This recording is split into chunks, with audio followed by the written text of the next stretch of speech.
passe quant à l'utilisation des enrichisseurs du lait maternel. Ah oui. En fait, on n'a pas de protéines, on n'a pas des protéines en poudre pour enrichir le lait maternel parce que nous, on part sur, pas en termes de calories, mais en termes de besoins en grammes. Par exemple, si on a besoin de tant de grammes de protéines, on va sur les apports qu'on a en termes de lait, quelle quantité de protéines on a dans ce lait-là et comment il faut compléter. Et ça pose problème parce qu'on n'a pas ces aliments, ces aliments nutritifs qu'on pourrait rajouter au lait maternel pour l'enrichir. Il y a également le fait d'utiliser des lipides, hein, le liposyle. Il me semble que le professeur Faye, à un moment donné, faisait venir même du lysiocate, hein, c'est des huiles riches en oméga 3 et tout qu'il utilisait pour enrichir le lait. Je parle sous contrôle de ceux qui ont travaillé étroitement avec le professeur Faye au pavillon N, qui pourrait effectivement permettre en termes de calories de couvrir les besoins du prématuré pour éviter ce retard de croissance extra-utérin auquel on est souvent confronté. Alors, il y a également...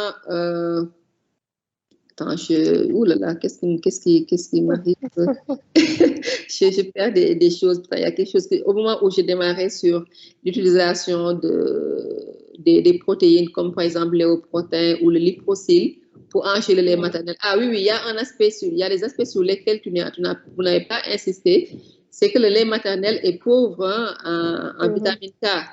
Et si c'est un enfant qui est nourri exclusivement au lait maternel.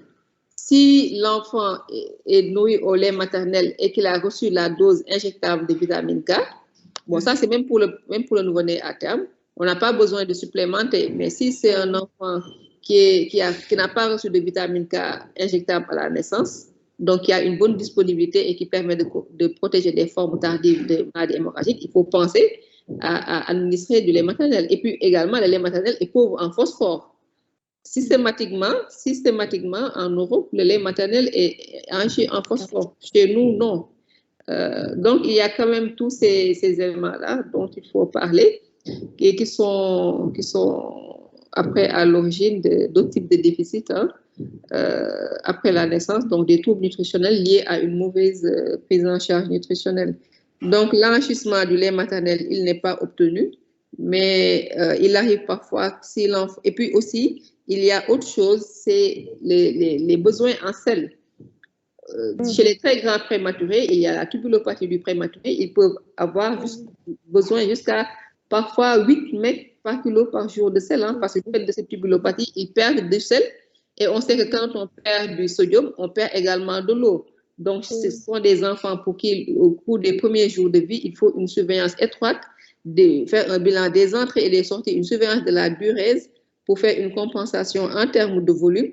Et chez qui, s'ils ne croient pas, s'ils ne prennent pas de poids, il faut penser à faire un ionogramme sanguin couplé à un ionogramme urinaire pour voir dans certaines situations, est-ce qu'il ne faut pas rajouter du sel parce qu'ils sont en situation d'hyponatrémie et ce sel-là peut être ajouté dans le lait maternel directement. Ça peut donner sous forme. Si l'enfant n'est plus en injectable, en perfusion, on peut le donner en l'ajoutant dans les différents biberons. C'est clair que ça sale un peu le lait et peut-être l'enfant peut en être dégoûté. Donc, il ne faut pas mettre toutes les quantités dans un biberon. Il faut essayer de les dispatcher dans la journée pour couvrir ses besoins en sel.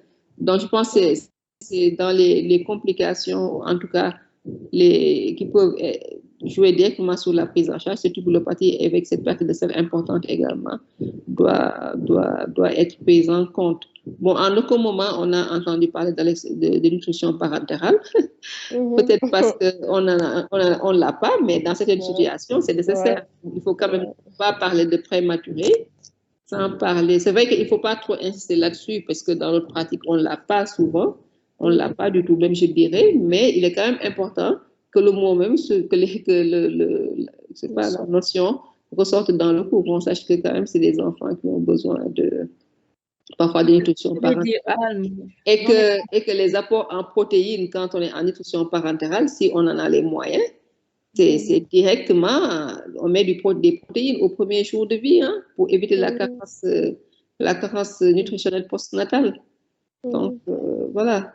Donc, pour répondre à ta question, docteur Bass, en dehors des huiles pour enrichir le lait, on n'a pas les protéines, voilà, ça pose problème. Ça pose vraiment problème. Même les enfants prématurés qui ont un problème de retard de croissance important, chez qui on est confronté à des problèmes de glycémie, parfois quand on a un maximum en termes d'apport de sérum glucose de 10% et qu'on veut mettre la dextrine-maltose, on n'en a pas. On n'en a pas. Donc, il nous arrive d'essayer de jongler un peu avec le 30% pour augmenter un peu plus le sucre sans pour augmenter les quantités de liquide. Mais il faut dire qu'en termes de nutrition, du prématuré, on n'est pas optimal, puisque en dehors du lait maternel, des laits des préparations pour les laits infantiles pour prématurés, on n'a pas grand-chose. Alors qu'avec le lait maternel, si on avait des léoprotéines, des substances protéiques, des lipides, on aurait pu enrichir le lait, avoir une croissance normale.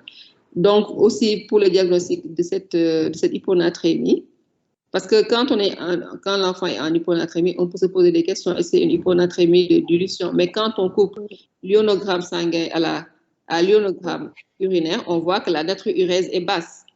Et là, c'est plus un problème d'apport.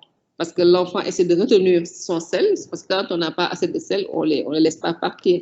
Et quand on a une natriurése basse, couplée à un enfant qui ne prend pas de poids, une hyponatrémie sanguine, il faut penser peut-être en ce moment-là à faire une supplémentation en sel. Voilà les quelques éléments que je voulais rajouter. Donc, si vous pouvez un peu tenir compte des remarques qui vous ont été faites, ce serait bien, docteur Ndiémé, que tu puisses partager peut-être certains éléments, comme tu l'as dit tout à l'heure, avec le docteur Yacine Dia. D'accord. Je vais t'envoyer son numéro. D'accord. Non, tu l'as en mail parce que le mail que vous avez envoyé, c'est lui qui l'avait envoyé. Voilà.